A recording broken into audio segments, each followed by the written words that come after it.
Estou viva.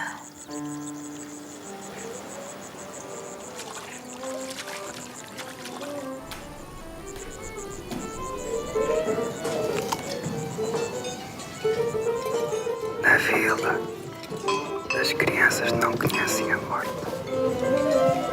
Só a primeira idade.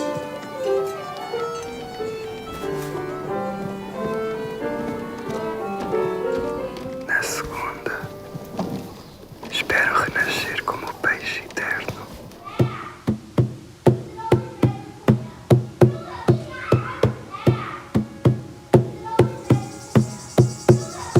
É o que mais desejo.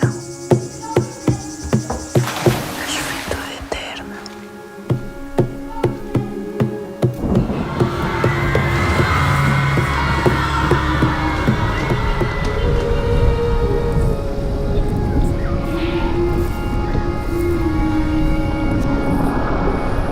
A floresta é o nosso lugar. Daqueles que já saíram da vila. Por serem velhos.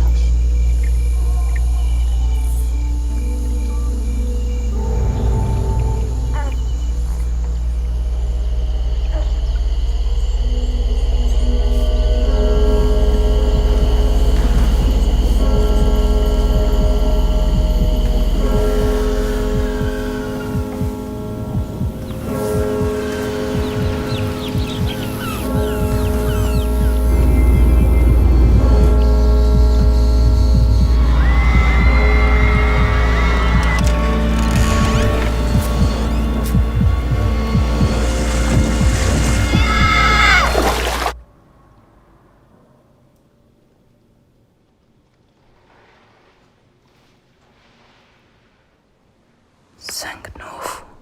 Nunca velho.